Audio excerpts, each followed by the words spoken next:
In the phase number 1, liftoff, we got the acceleration necessary to arrive in the desired time by using the third formula, since we had the rest of the data except the acceleration.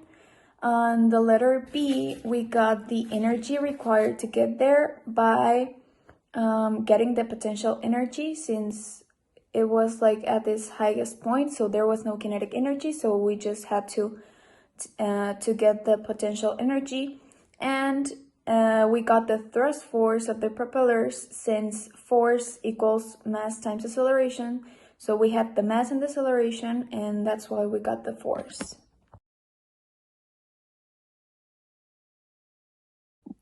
In phase number 2, directional adjustment, in letter A, we were asked to get the acceleration of the impulse for the duration of the phase.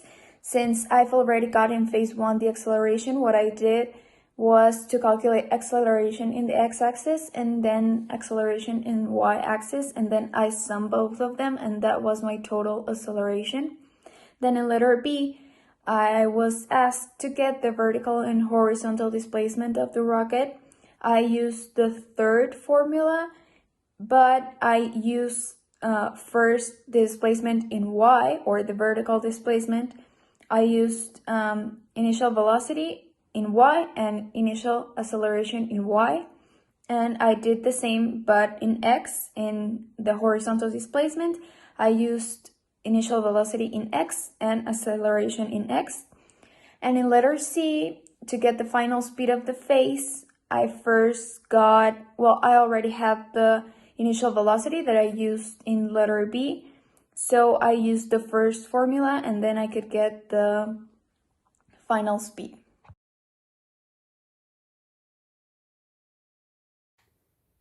For phase number 3, the type of movement that the rocket follows is a parabolic movement, because it continues the movement or the trajectory of the 35 angle degrees. So it continues in a parabolic movement until it stops and continues in the same movement.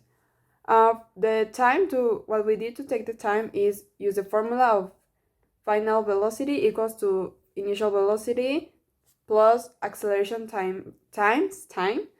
And what we did is the initial velocity is from the final velocity from phase 2, and we multiply that with the acceleration that is negative, and with that we got the time. For the horizontal displacement of the rocket, we use the horizontal displacement that we got in phase number 2, and we use the formula final displacement equals to initial displacement times initial velocity times time plus acceleration to times to the square all over 2, and acceleration times time to the square over 2 cancel is does not count, so we got with that the horizontal displacement of the rocket.